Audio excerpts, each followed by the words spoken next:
भाई और बहनों, मातृशक्ति को नमन। चैनल 24+ न्यूज की खास विशेष मनमोहक ऐसा ये कार्यक्रम है कि इस कार्यक्रम के माध्यम से लोगों के अंदर जीवन में परिवर्तन हो रहा है, लोगों में सुधार हो रहा है, हृदय परिवर्तन का ये कार्यक्रम है। इस कार्यक्रम में प्रतिदिन नए नए विषयों के साथ के अंदर जो प्रतिपादन किया जाता है। इसी क्रम में आज का जो हमारा एक बहुत ही सुंदर विषय है, जो काल करे सो आज कर।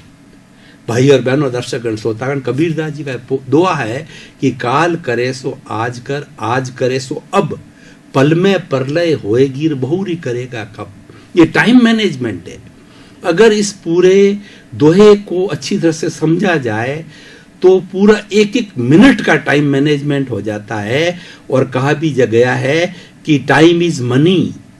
जो समय का जो है पाबंदी रखता है, ये सबसे बड़ा गुण है, और टाइम मैनेजमेंट कर लेता है तो वो एक क्षण भी खराब नहीं करेगा।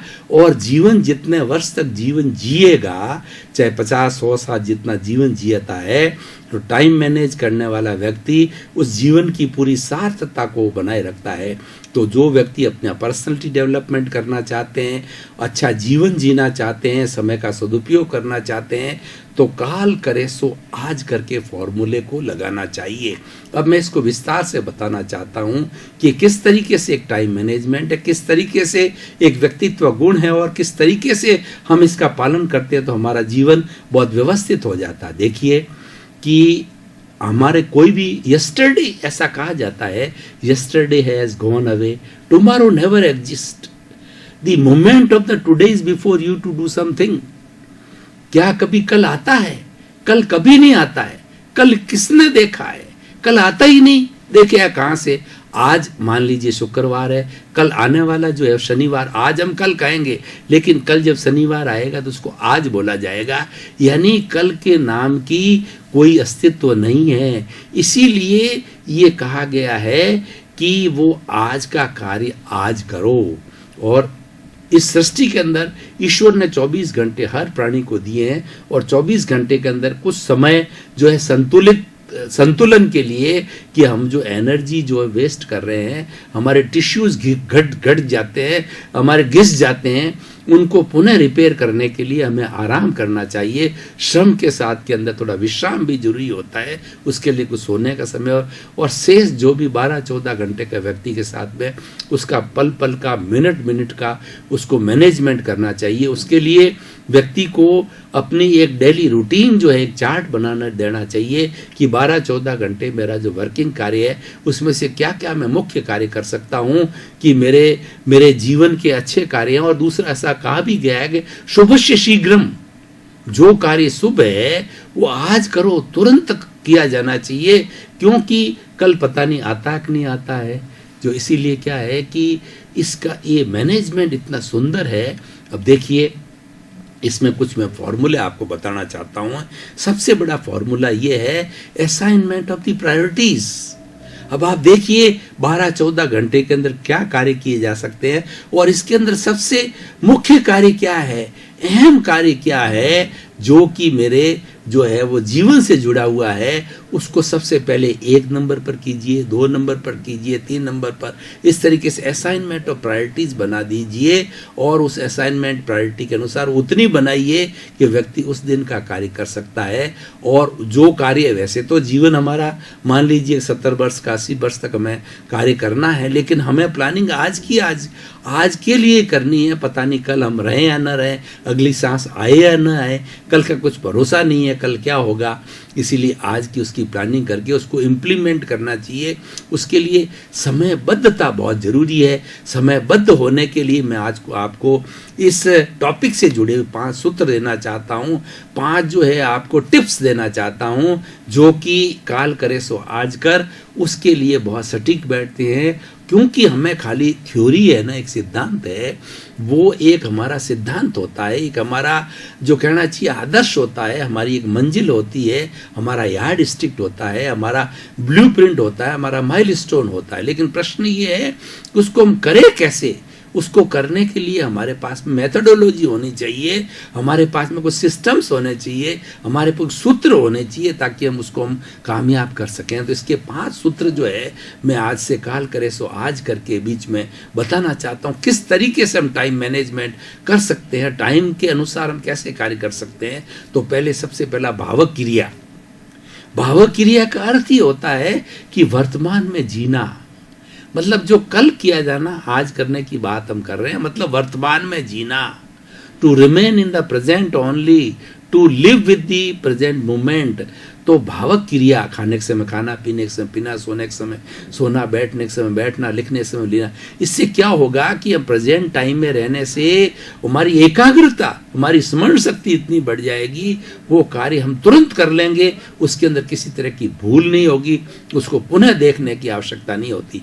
कई बार क्या होता है, हम एकाग्र नहीं होते हैं, हम काम कुछ करते हैं और हमारा मन कहीं चला जाता है, तो वो चीज़ हम भूल जाते हैं, वो गलत हो जाती है, उसको वापस देखना पड़ता है, उसमें सुधार करना पड़ता है। लेकिन जो प्रेजेंट मोमेंट के अंदर रहता है वह कभी भी गलत लिख नहीं सकता। इसीलिए जो है वो भावक क्रिया कि हमेशा प्रेजेंट में रहो, वर्तमान में रहो, वर्तमान में जीने की आदत डालो।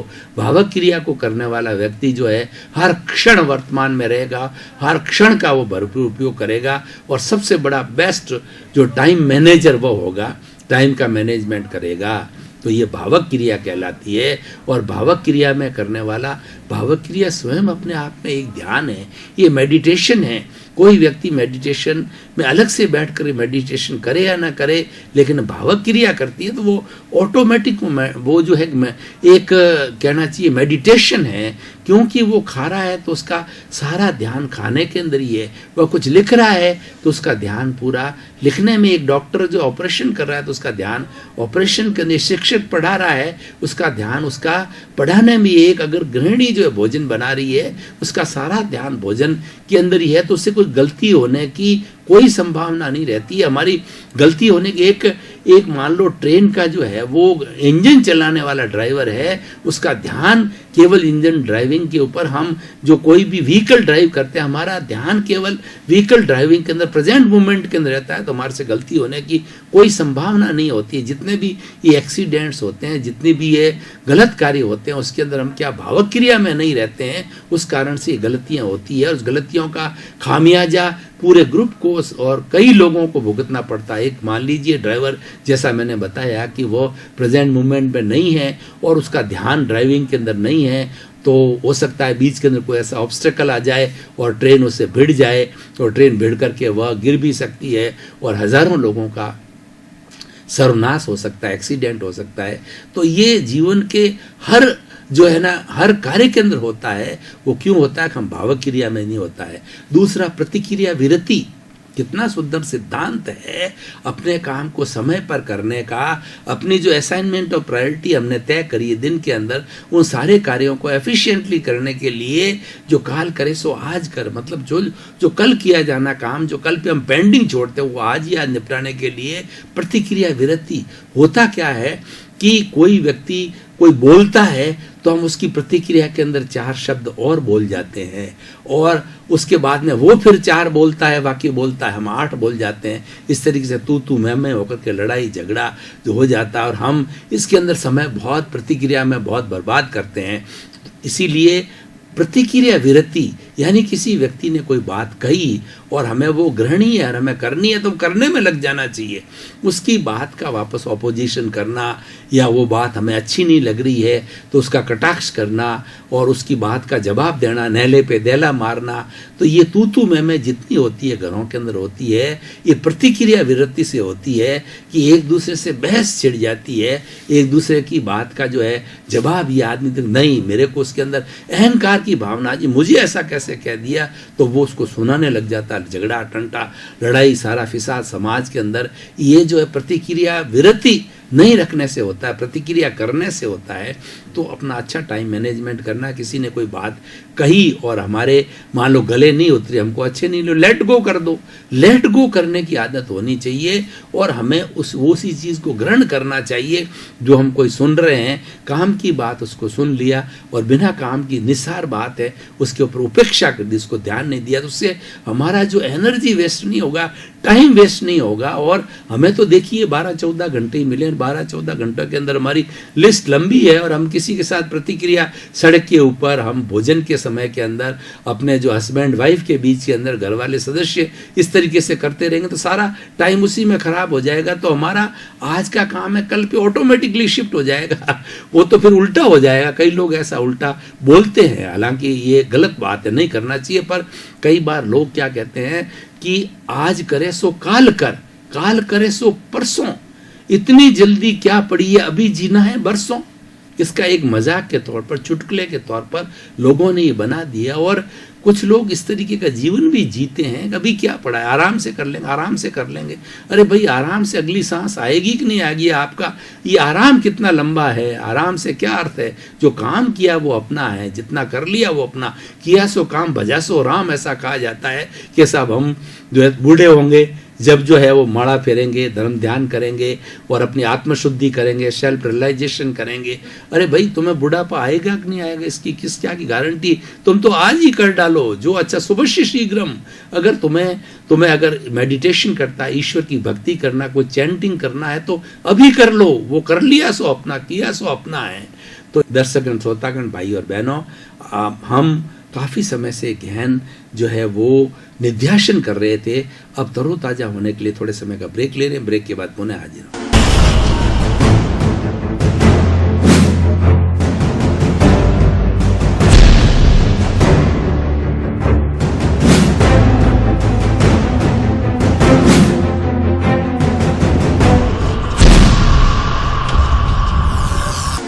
ब्रेक के बाद के अंदर मानसिक रूप से, शारीरिक रूप से हम तरोताज़ा महसूस करें अपने आप को और पुनः हमारा जो निर्धारित विषय है उसके ऊपर सत्संग पुनः प्रारंभ कर रहे हैं। इसलिए भजा सो किया सो काम और भजा सो राम इससे जुड़ा हुआ होता है। तो अब इस तरीके से भावक क्रिया, प्रतिक्रिया, वृत्ति। तीसरा है मैत्री। ओहो, कितना सुंदर सिद्धांत है भाई और बहनों। मैत्री का सिद्धांत रखता है तो उसका ओरा जो है ना, हर व्यक्ति जो चिंतन करता है उसके 1 इंच का उसके दिमाग के चारों तरफ जो है एक सर्कल बनता है। अगर अंदर भीतर के अंदर कटुता की भावना है, अगर भीतर के अंदर ईर्ष्या की भावना है, भीतर बदले की भावना है, तो उसका ओरा खराब हो जाता है। और जिसके अंदर मैत्री की भावना है कि भाई 84 लाख जीवा योनि के सभी प्राणियों को मैं मित्रवत समझता हूँ, मेरा कोई शत्रु नहीं है, कोई मित्र नहीं है। 84 लाख जीवा योनि के प्राणियों को मन से, वचन से, काया से, करने से, करवाने से, अनुमोद देने, किसी भी प्राणी को किसी भी जन्म में कोई कष्ट दिया हो तो शुद्ध अंतःकरण से क्षमा याचना करता हूँ, क्षमा याचना करता हूँ। और इस 84 लाख जीवा योनि के प्राणी सबको मैं निर्दोष मानता हूँ, निर्दोष घोषित करता हूँ। उनका कोई दोष नहीं है, मेरे साथ में कोई कष्ट देता मुझे तो दोष उसका नहीं है, दोष मेरा है। मैं उसके प्रति कृतज्ञता ज्ञापित करता हूँ कि वो मेरा जो लेन देन है मुझे एनओसी दे रहा है, मेरा हिसाब है वो क्लियर कर रहा है, इसलिए मैं उसके प्रति जो है वो कृतज्ञता ज्ञापित करता हूँ। ऐसा जो है ऊंची सोच रखने वाला व्यक्ति का ओरा इतना शुद्ध होता है। इसके ओरा के जो आभा मंडल के चित्र लिए गए हैं, उस चित्र के अंदर वो इतना क्लियर चित्र आता है, ऐसा लगता है कि ये महात्मा है, ये परमात्मा है, ये ईश्वर का रूप है। और सभी ऐसे व्यक्ति के साथ मित्रता करना चाहेंगे, उसके साथ बैठना चाहेंगे, उसकी वाणी को सुनना चाहेंगे। और सबके प्रति मैत्री की भावना रखने वाला व्यक्ति की वाणी भी इतनी शुद्ध हो जाती है कि जो वो मुंह से बोलता है वो जो है वो भाषा सिद्ध हो जाता है, वो वाणी सिद्ध हो जाता है। तो इसीलिए वो कहता है वो बात भी सही हो जाती, क्योंकि उसको कोई भी स्वार्थ नहीं है, उसके अंदर कोई तरह का बदले की भावना नहीं है, उसके अंदर कोई तरह के अहंकार की बात नहीं, तो विशुद्ध बोलता है। तो भावक क्रिया, प्रतिक्रिया, वृत्ति, मैत्री, मित भाषण। देखिए भाई और बहनों, दर्शकगण, श्रोतागण, मैं आपको बताना चाहता हूँ कि हमारे शरीर के अंदर जो है वो विटालिटी, वो हमारे जो प्राण शक्ति के बिना अंगुली भी नहीं हिलती है, उसको हम ऊर्जा कहते हैं, उसको हम विटैलिटी कहते हैं, उसको हम प्राण ऊर्जा कहते हैं। तो विटैलिटी किससे बनती है? चीज़ों, 4 चीज़ों से बनती है। एक तो होता है भोजन, पानी, वायु और जो है प्रकाश या अग्नि। जठराग्नि उसका एक भाग है, सूर्य की रोशनी उसका भाग है, और वायु प्राणवायु हो गया, और भोजन हम करते हैं, पानी हम जो ग्रहण करते हैं, इन सब से मिलकर के हमें विटालिटी बनती है, जिसको कर्ण वीर्य कहते हैं। और इससे हमारी सारे बॉडी का सिस्टम चलता है।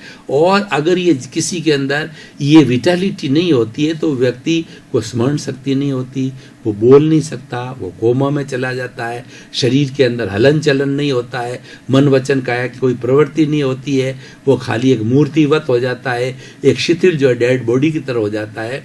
अब देखिए, जो इतने कठिनाई से हमने विटालिटी को, उसको प्राण शक्ति को इकट्ठा किया, और हमने मित भाषण नहीं करके, और हम बोलते जाते हैं, वाचाल हो जाते हैं, हम फालतू की चीज़ अनर्गल बोलते जाते हैं, अनर्गल डिस्कस करते जाते हैं, अनर्गल एक दूसरे के ईर्ष्या करते जाते हैं, एक दूसरे की निंदा करने में अपना समय जो बर्बाद कर देते हैं, उसने ऐसा किया वैसा किया, वो है इधर उधर की बातें और गप्पे हाँकते जाते हैं, तो हमारी विटालिटी जो है वो खर्च हो जाती है। तो इसीलिए मित भाषण व्यक्ति को इतना ही बोलना चाहिए जितनी आवश्यकता हो। देखिए, हम समाज में जीते हैं तो बिना बोले हमारा समाज का कार्य नहीं चलता है, हमें अपनी भाषा से आदान प्रदान करना होता है। हमारी एक मारवाड़ी में कहावत है कि बोलिया के लाद्या, यानी कोई भी व्यक्ति अगर थोड़ा सा एक सेंटेंस भी बोलता है तो उसकी परीक्षा हो जाती है, व्यक्ति के अंदर कितनी विद्वता है, व्यक्ति कितना गहरा है, व्यक्ति के चिंतन के अंदर कितनी ऊंचाई है,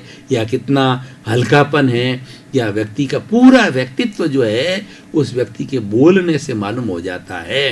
क्योंकि जो हमारी जो वाणी निकलती है वो वाणी हमारे चिंतन के आधार पर निकलती है, इसलिए मित भाषण करना चाहिए।